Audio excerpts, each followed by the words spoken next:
Good evening. My name is Ashley Robertson with RBC Consultants. Thank you for joining us for tonight's IDEF Educational Series webinar. As moderator this evening, we have Dr. Brad Glick, member of the AAD Board of Directors, Residency Program Director, Larkin Palm Springs Hospital, PI GSI Clinical Research, ASDS Advocacy Ambassador from Miami, Florida. As speaker this evening, we have Dr. Alvaro Moreira, Director of Peer Education for Dermatology at Novartis. Tonight's topic is Psoriasis Talk. Are you treating the big picture? We'd like to thank our supporter this evening, Novartis, for making this educational event possible.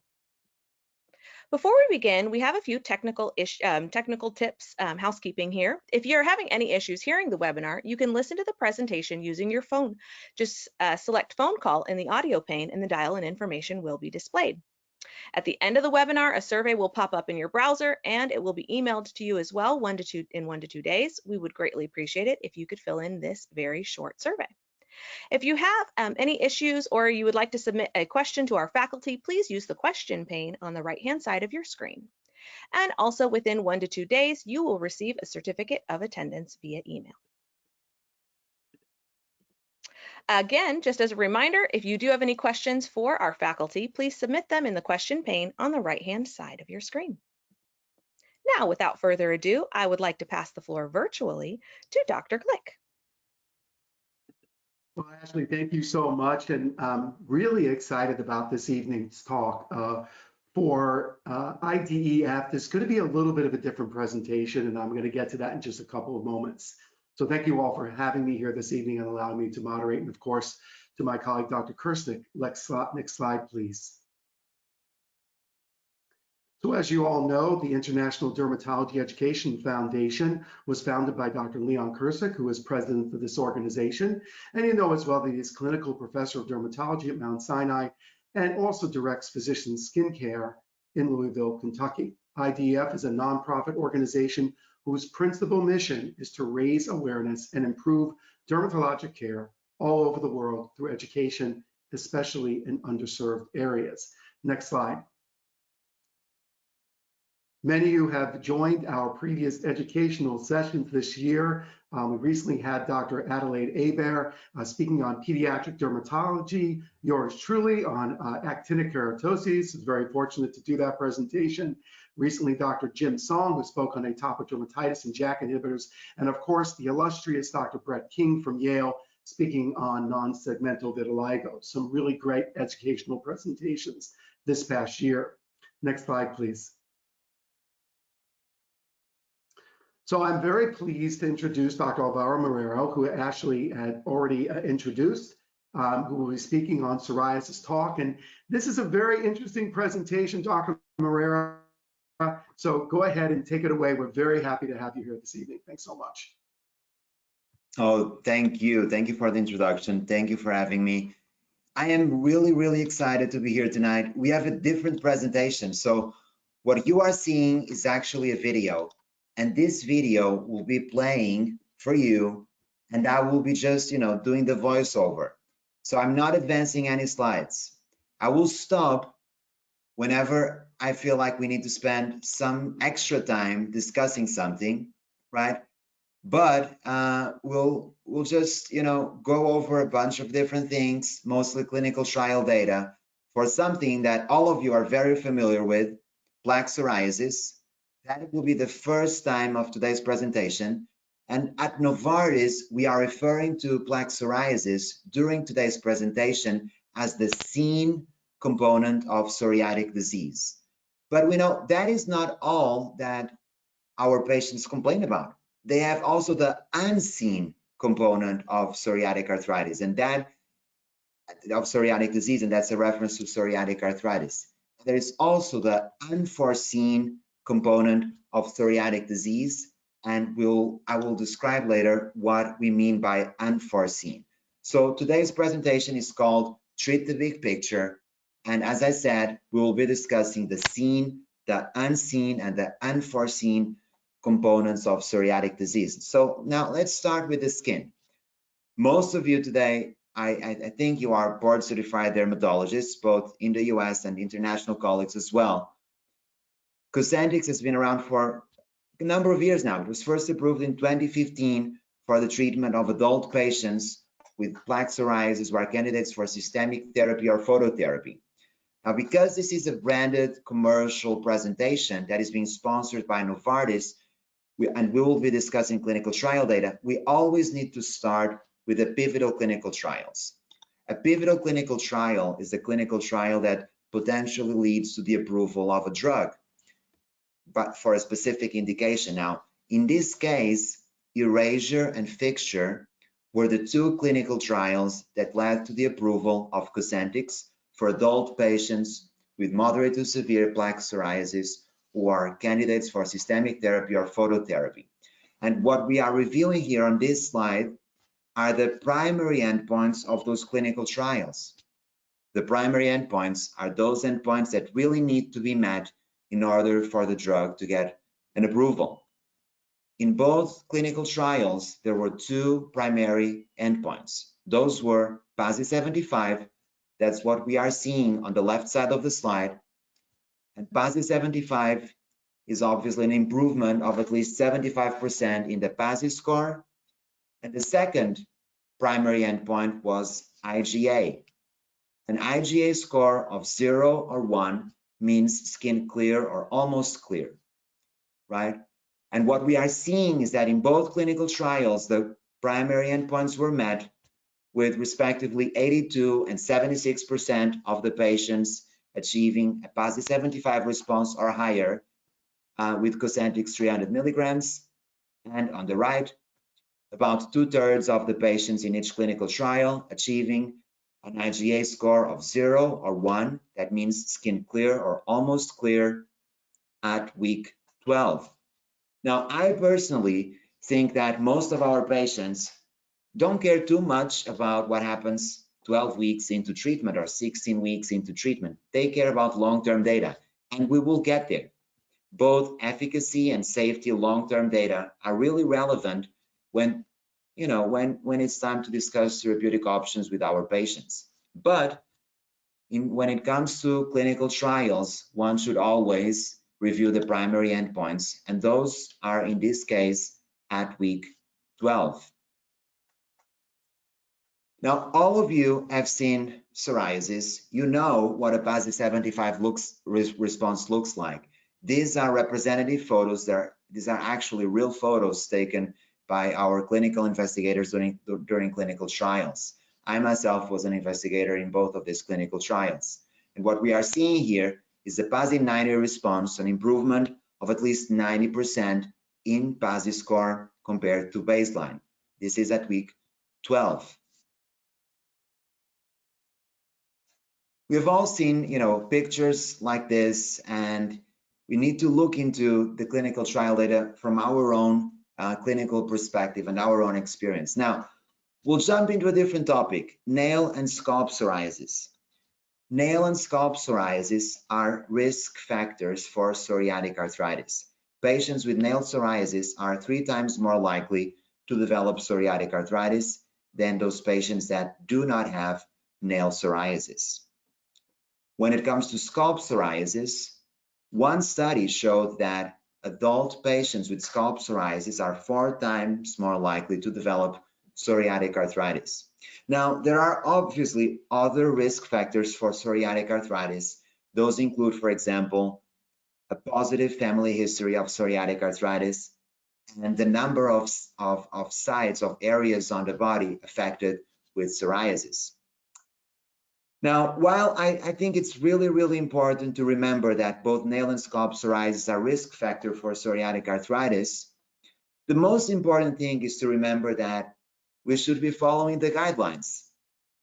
And the American Academy of Dermatology has put out guidelines together with the National Psoriasis Foundation that say very clearly that we should be screening all of our patients with nail psoriasis for psoriatic arthritis at every visit. So that includes, both adult patients and also children. We're not covering pediatric psoriasis during today's presentation, but let's just remember that. Now, nail psoriasis results from the involvement of the nail matrix or the nail bed each of which can lead to distinct clinical features, as we were seeing there. Now, nail disease, as all of us know, causes both functional impairment, static impairment, and it is indicative of a more severe psoriatic disease. The NAPSI score is the equivalent to PASI, but for nail and scalp psoriasis. So for those of you who are investigators in clinical trials, you are familiar with the NAPSI score, right? If you are not yet familiar, it might seem a little difficult or overwhelming at first, because you need to, do the same assessment for each one of the fingernails and the toenails. It is not difficult, and it is indeed very helpful, not only for us, as dermatology providers, but I think for the patients themselves, as the nails, sometimes they take so long to grow that after 12 weeks, 16 weeks, the patients are potentially not seeing yet a massive improvement. But if we are utilizing a score like this, we can, show them where the improvement is starting. I think that it's a very helpful tool. Now, in this study that we were just reviewing, it's called the Transfigure study, right? The Transfigure study is a nail psoriasis clinical trial. It is what we call a dedicated clinical trial. What does that even mean? So dedicated clinical trial is basically the clinical trial that is independent and can stand on its own, and it's not a subgroup analysis of one big clinical trial, right? So the Transfigure study studied efficacy and safety of exactly this drug, Cosentyx, in nail psoriasis, in adult patients with moderate to severe nail psoriasis. And at week 16, as we can see here on the bottom of this page, there was an improvement of 46% for patients on Cosentyx compared to only 11% for patients on placebo. But again, what I said just a couple of minutes ago, most of our patients want to know about long-term data. It's improving after 16 weeks, and that's great. But what happens after 1 year, after 2 years? The mean percent change from baseline in NAPSI score after 2 years was 72%. It's also here on this slide. It's on the fourth line, if you can see that. So again, I would encourage you to look into clinical trials, obviously look into the primary endpoints, but also, when available, look into the long-term data, right? And with Cosentyx, there is a strong and long-lasting clearance in a dedicated study, again, in a study that was designed to study both efficacy and safety of Cosentyx in nail psoriasis. We are seeing here again representative photos. We see a significant improvement after just 16 weeks of treatment, and then by the end of treatment, the nails are almost clear, right? So the investigator gave this patient a score of 1, so there was still 1 sign of nail psoriasis in one of the fingernails or one of the toenails. Now let's review the scalp psoriasis clinical trial. So just like Transfigure is a dedicated clinical trial in nail psoriasis, Novartis also has a dedicated clinical trial in scalp psoriasis, right? So again, dedicated clinical trial means that this drug was studied specifically in this population, in adult patients with scalp psoriasis. There is an equivalent to NAPSI or PASI for scalp. It's PSSI. That's what we are reviewing here in this slide. Basically, it is the same assessment that we do for the rest of the body, for the skin, when we are calculating PASI, but this is just for the scalp, right? One thing that I like to point out when it comes to this one clinical trial is that actually there were patients that only had scalp psoriasis that were able to enroll. So their scalp psoriasis was so severe that they were considered to be moderate or severe plaque psoriasis patients, right? So it is possible for a patient that only has scalp involvement to have moderate or severe plaque psoriasis.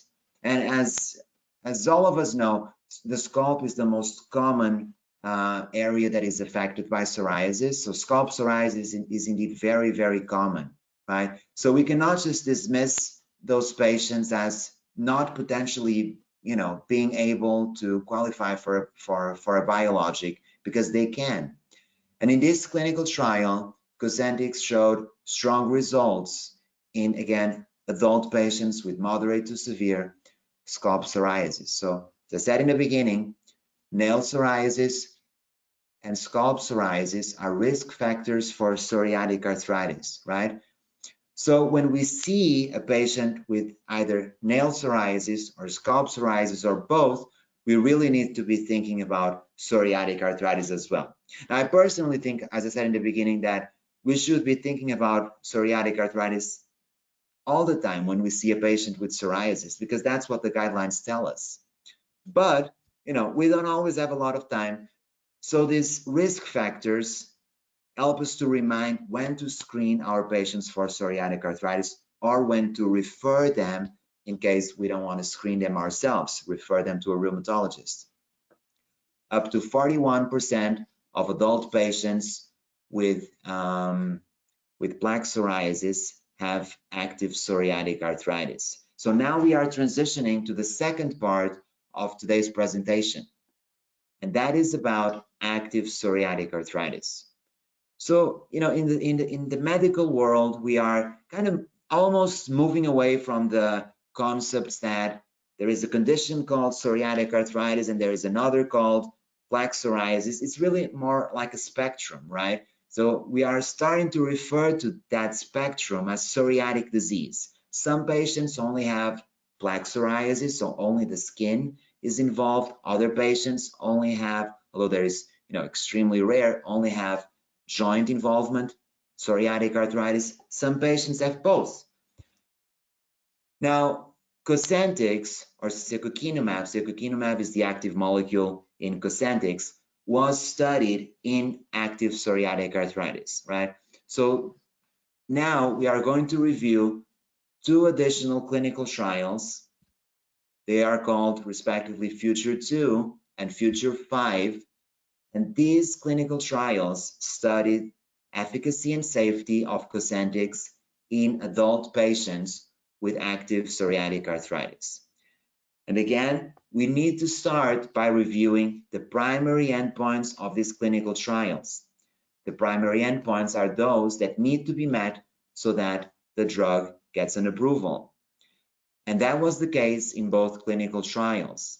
So let's start with the first one. If we just focus on the left part of the screen, Future 5 had its primary endpoints at week 24. And the primary endpoint was ACR 20. What is that? ACR is the composite endpoint that includes, in this case, an assessment by the provider of the signs and symptoms of psoriatic arthritis. And ACR 20 means an improvement of at least 20%, right? Just like we have PASI 75, PASI 90, PASI 100, we also have ACR 20, ACR 50, ACR 70. In this case, the primary endpoint of this clinical trial was an ACR 20 response at week 24. In a mixed population, what does that mean in this context? This means that some of the patients in this clinical trial had been previously exposed to another biologic, to a TNF blocker. The primary endpoint was achieved by patients both on Cosentyx 150 milligrams and Cosentyx 300 milligrams.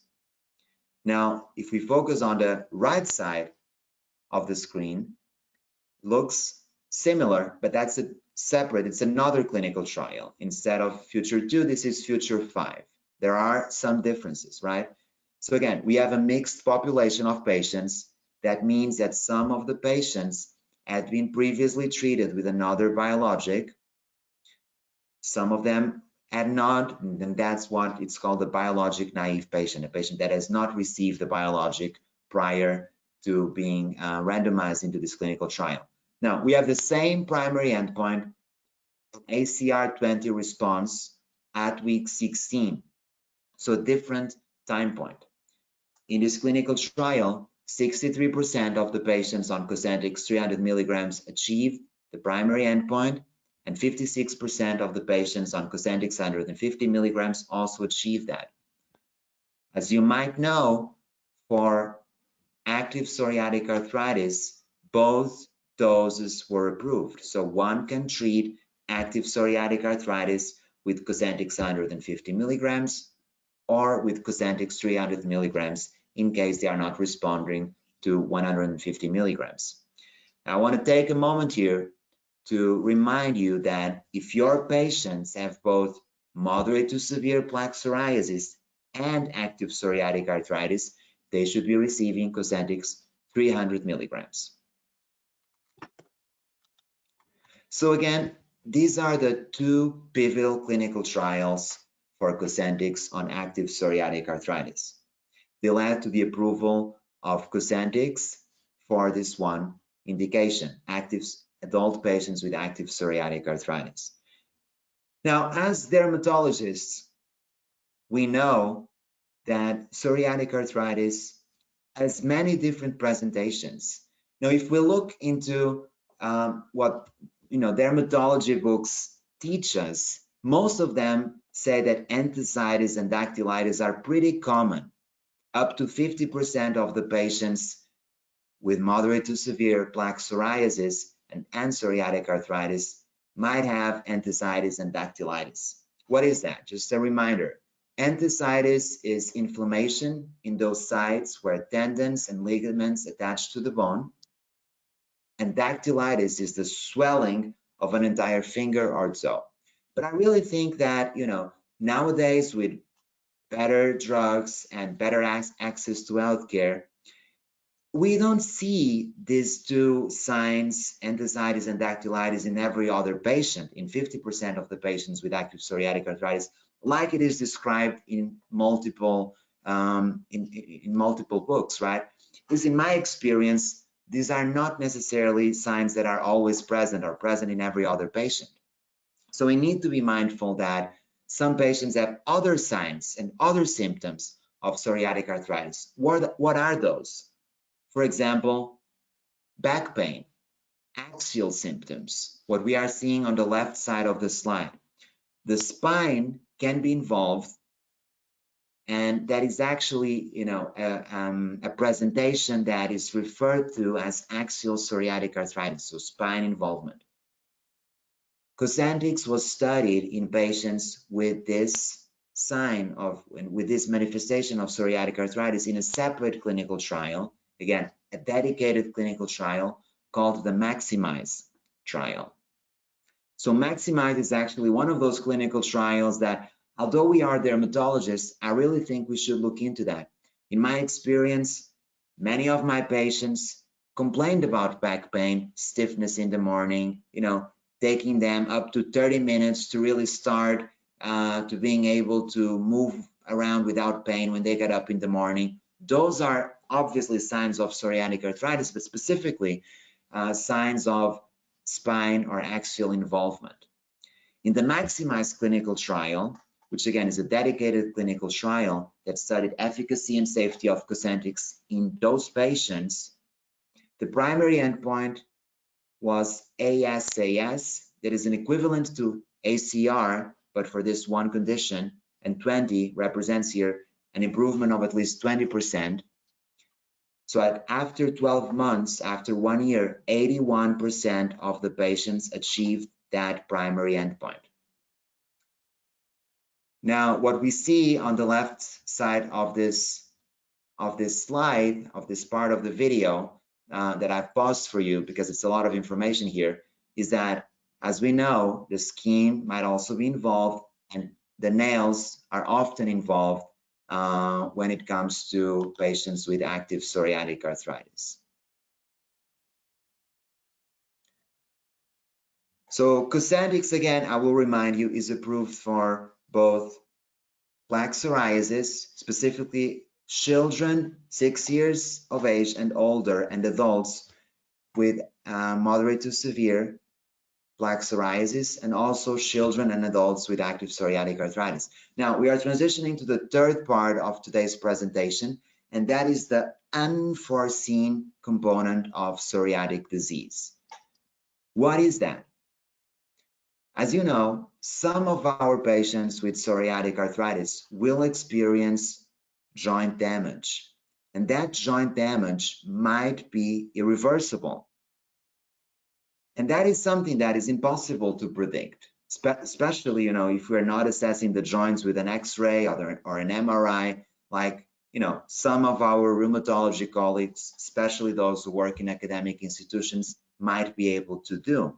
So we really need to be thinking that the longer it takes for us to diagnose psoriatic arthritis, or at least screen the patients for psoriatic arthritis, perhaps refer the patients if we are not, if we don't have the time or to screen them, the longer it takes for us to do any of that, the more likely it is for the patients with active psoriatic arthritis to potentially develop irreversible joint damage. And we are seeing here some of the signs that might occur, some of the radiographic signs that might occur in these patients, and are sometimes irreversible, right? There is data that shows that if a patient waits for 6 months or more to be referred to a rheumatologist, the likelihood of them developing irreversible joint damage is greater, right? So again, it is so not all of our patients with psoriatic arthritis have necessarily this irreversible joint damage. Some of them do. Some of them will develop it as time goes on. Potentially not all of them, but it is difficult to know which ones are at risk and which ones aren't, right? I'm going to pause here for a moment. So in one of the clinical trials that we reviewed just a couple of minutes ago, Future 5, we actually had an endpoint that looked into this exactly. Some of the patients already had radiographic signs of psoriatic arthritis at baseline. So again, Future 2 was one of the pivotal clinical trials that looked into efficacy and safety of Cosentyx in adult patients with active psoriatic arthritis. Now, some of these patients, I will repeat because I think it's important, they already had at baseline radiographic signs of psoriatic arthritis. And what Novartis did was they evaluated if those radiographic signs would get worse during the clinical trial, both for patients on Cosentyx and for patients on placebo, right? So we are dermatologists. Some of you might already know this data, especially if you are very involved with clinical trials or feel very comfortable treating psoriatic arthritis and reading into the, these more exploratory endpoints of the clinical trials, but not all of us are familiar with this data, and that is okay. I want each one of us to learn something new today, and I think this is very relevant. That's why I'm spending some time explaining this in detail. So what we see here on the left side of the slide is exactly what I was describing. So there was a secondary endpoint that looked into radiographic progression of psoriatic arthritis in patients, in adult patients with active psoriatic arthritis that already had at baseline radiographic signs of psoriatic arthritis. And what we saw was that patients on placebo experienced a more significant worsening of those radiographic signs and of psoriatic arthritis at week 24. Now, week 24 again was the time point for this one secondary endpoint, but there is also long-term data when it comes to radiographic data, and we'll get there in just a couple of seconds. And I think that's really important data. Now, of course, at week 24, we had patients both on placebo and on Cosentyx, right? So again, this is the week 24 data. 77% of the patients on Cosentyx had no radiographic progression, so no structural disease progression, compared to only 68% of the patients on placebo. But more importantly, when it comes to discussing the data with our patients, is long-term data.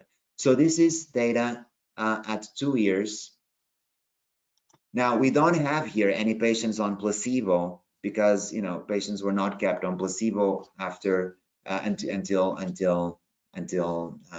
this time, because obviously it would not be ethical to do that. But 81% of the patients on Cosentyx at no radiographic progression, so no worsening of the radiographic signs of PSA compared to baseline.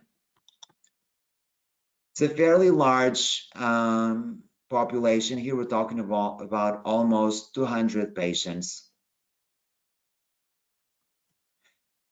Again, of course, as I said just a couple of minutes ago, that this is an exploratory analysis, so we should not draw any statistical conclusions, but we can look into this data from our own clinical perspective. Now, we are really wrapping up the presentation today in just a few more minutes, and I'm going to be talking now about the safety profile of Cosentyx. Now, I like to say here that if you have ever attended a Cosentyx session since 2015, really, since the drug was first approved for adult patients with moderate to severe plaque psoriasis, this has not changed, right? And I think that's reassuring. Of course, here I'm showing you the adverse events through week 12 in the pivotal clinical trials, but Cosentyx doesn't have a boxed warning. And now with more recent clinical trials, including clinical trials in pediatric populations, there are no new safety signals with Cosentyx, right? I think that's really, that's, a message that is still very relevant in 2022, just like it was, years ago. The most common adverse reactions were nasopharyngitis, diarrhea, upper respiratory tract infections. As all of you know, patients on Cosentyx are more likely to develop an infection. If one of your patients develops a serious infection, you should stop Cosentyx until that infection resolves, right? There were cases of neutropenia observed in some of the clinical trials. Those were not associated with more severe cases of infections. Now, here we have something that I also believe to be really important: inflammatory bowel disease. So, just pausing the video for you. So this is an analysis of more than 3,400 patients. So, it included a large number of our clinical trials. And there were exactly 7 cases of inflammatory bowel disease in these 3,400 patients. We're talking about 3 cases of an exacerbation of Crohn's disease, 2 cases of an exacerbation of ulcerative colitis, and 2 cases of new onset ulcerative colitis. There were no cases of inflammatory bowel disease with placebo during the placebo-controlled period of the clinical trials. It is very important to screen our patients for inflammatory bowel disease prior and during treatment with Cosentyx. Again, as I said, Cosentyx does not have a boxed warning, and it does not require lab monitoring during treatment. The only thing that is required is to evaluate patients for tuberculosis prior to initiating therapy. And we'll get to TB in just a moment, right? But again, this part of the presentation is about inflammatory bowel disease. There was a low incidence of inflammatory bowel disease. We're talking, as you saw over there, of an incidence between 0.08 and 0.11 per 100 patient years. Now, we'll be transitioning to different clinical trials. This is the Sculpture extension, another part of one of the clinical trials. And what we are seeing here are the treatment emergent adverse events. we see that the safety profile is the same. You see the same list of adverse events over and over again. Now, in terms of the adverse events of special interest, and I'm going to pause the video here because it is a lot of information. Those include, as I said just moments ago, tuberculosis. There were no cases of tuberculosis in this clinical trial that included, an evaluation up to year 5. When it comes to Candida infections, there were 3 cases, very low incidence of 1.8, very low during the first year, and there were 6 additional cases of Candida from year 1 to year 5. We see here no cases of neutropenia in this extension study, no cases of Crohn's disease. There were 3 cases of ulcerative colitis between year 1 and year 5.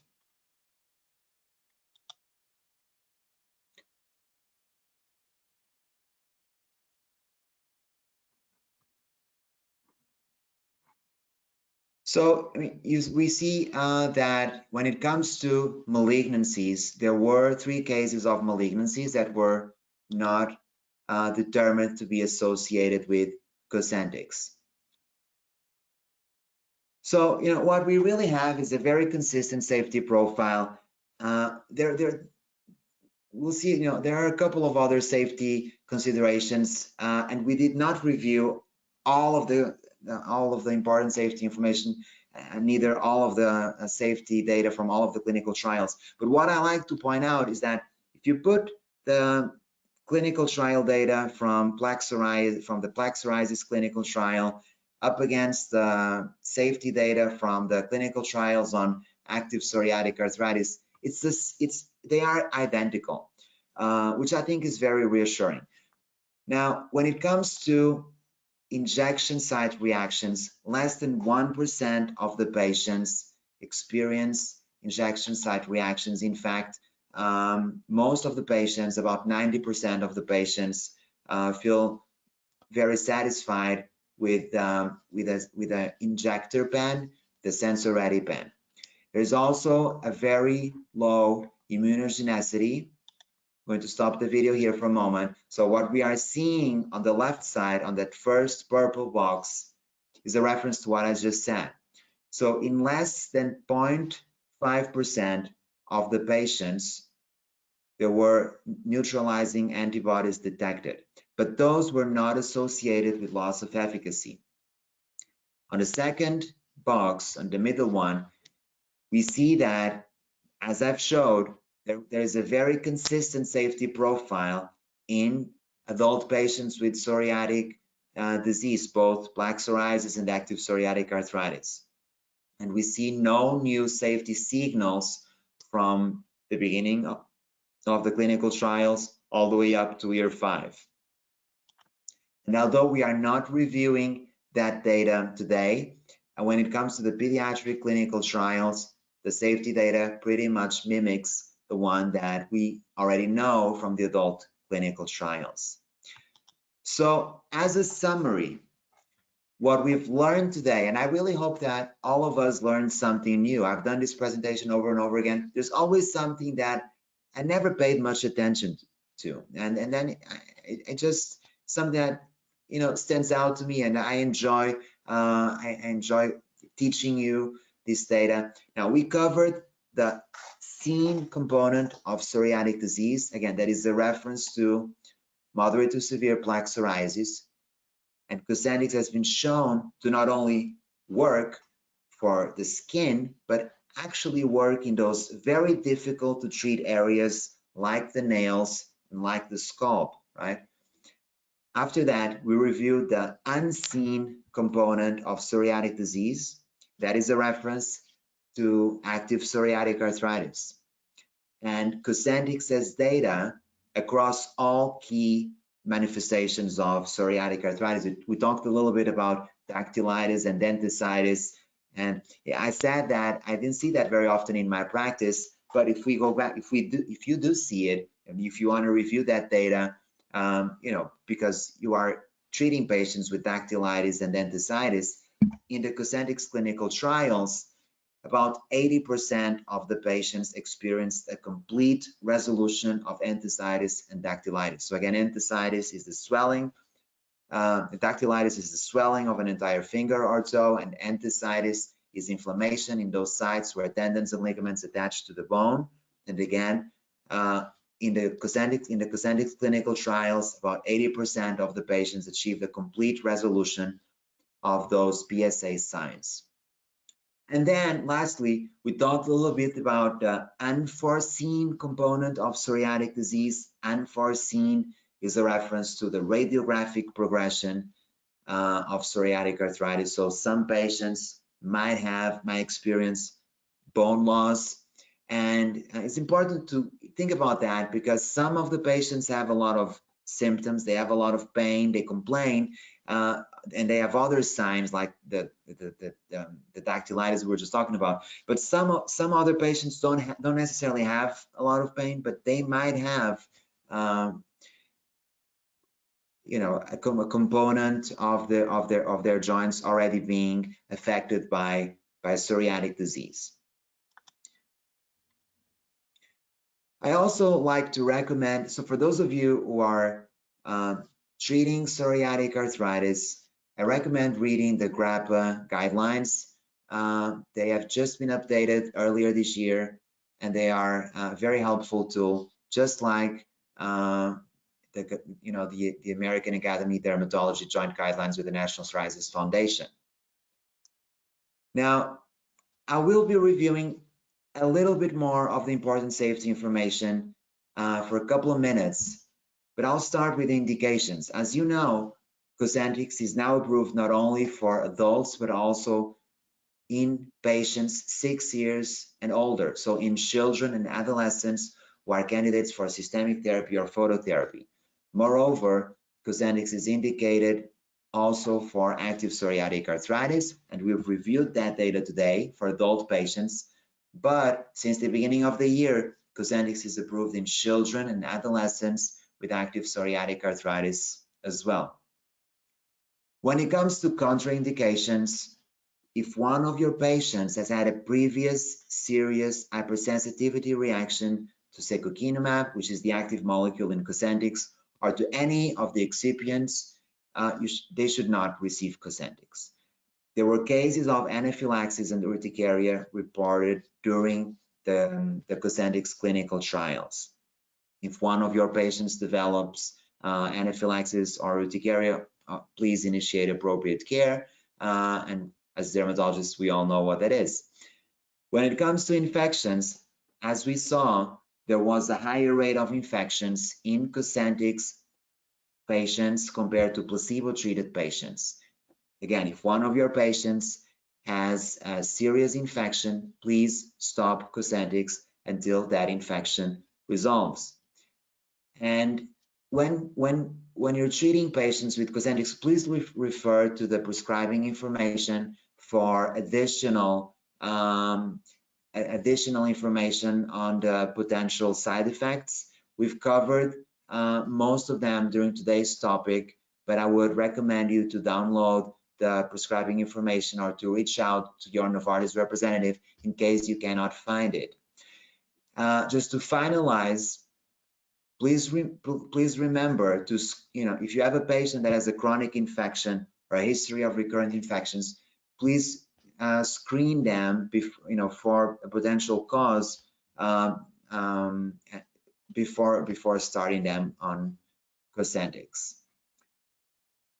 I will let the video will be playing for a couple of minutes, but I want to thank you for joining me today. I hope everyone learned something new, hopefully something meaningful to you, to your clinical practice. And I'm very happy to be here tonight, and I thank the International Dermatology Educational Foundation for having me, and Novartis for developing today's program.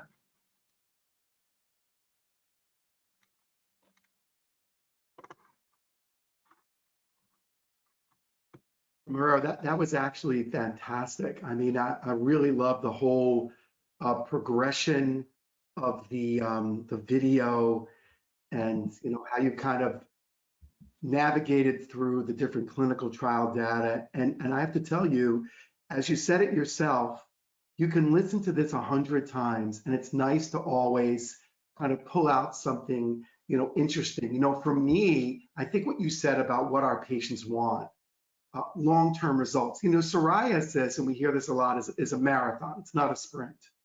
And so I love what you said about long-term responses, and not just in the skin, but in two very important areas, like the nails and the scalp, those two potential harbingers for psoriatic joint disease. And the other interesting thing, I think, for the audience is that, you'll look at that NAPSI response at 16 weeks, it's 46%.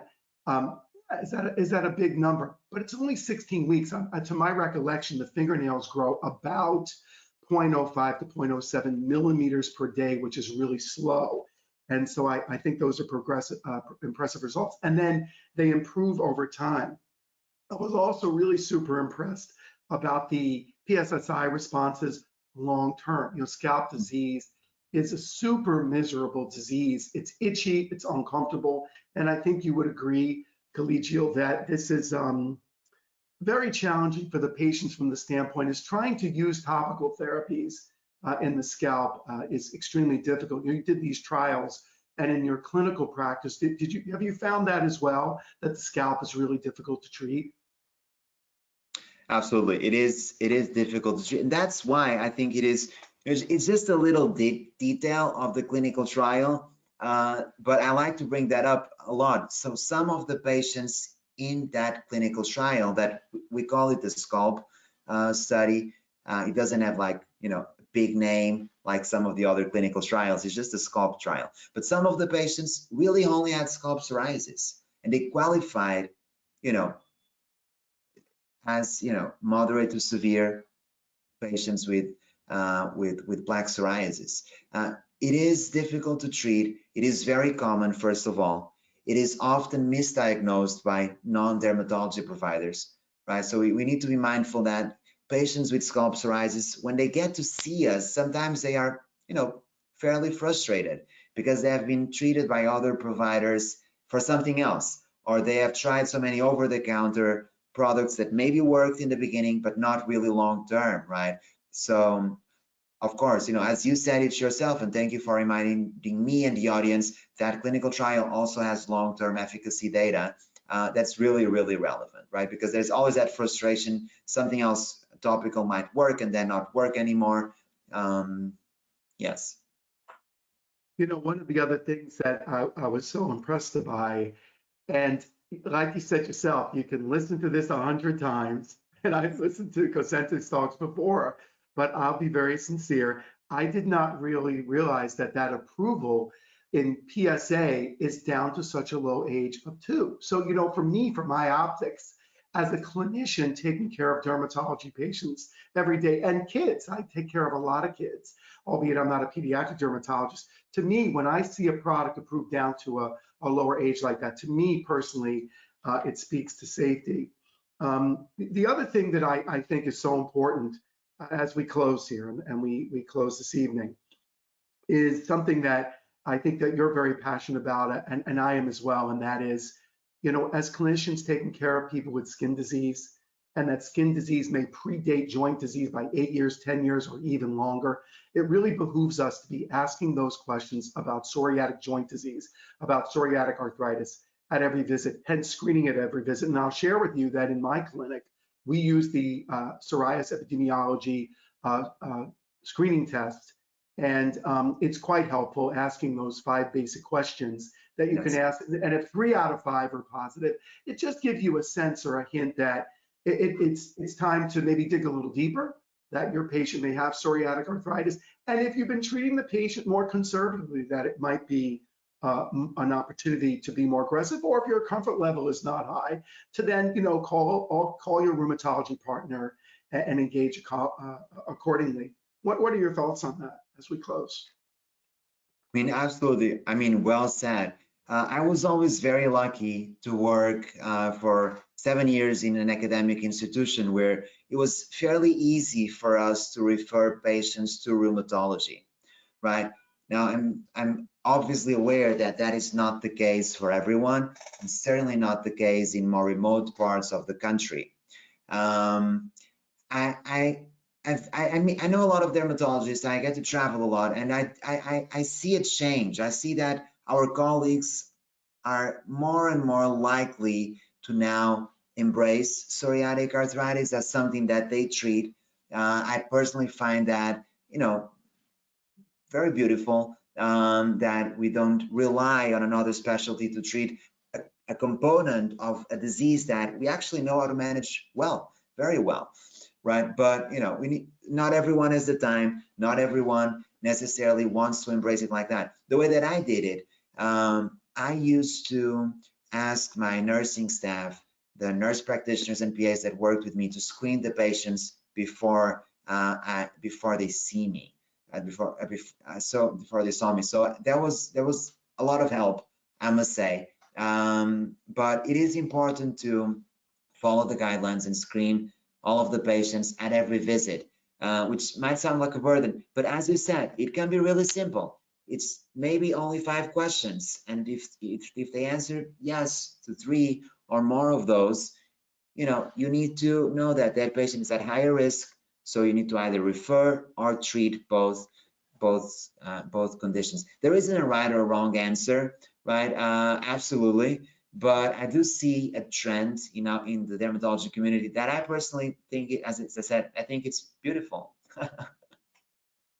Yeah, you know, considering that we know there's some data to suggest that even a 6-month delay in diagnosing psoriatic arthritis could lead to some damage down the road. And then, you know, looking at that data this evening, that, you know, the 80%, I think you said, of the subjects in the long-term data kind of blocking radiographic progression of disease, it's just all intertwined. And I think it's critically important that we screen at each one of these visits.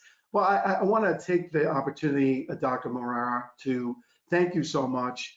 Really appreciate the time this evening, and really fantastic presentation. We truly appreciate your support and Novartis' support of our dermatology community and our rheumatology community, and certainly the IDEF programs. And so, Ashley, if you wanted to pop on and help us close this out, thank our audience this evening. It's really been a terrific evening. Thank you, everyone, for joining us. We would like to take this opportunity again to thank Novartis for sponsoring this educational event. We also would like to invite everyone to join us on December 13th for our next webinar, where it will actually be a fireside chat with Dr. Kircik and Frank Watanabe. So join us for that. You can register at idefeducationalseries.com.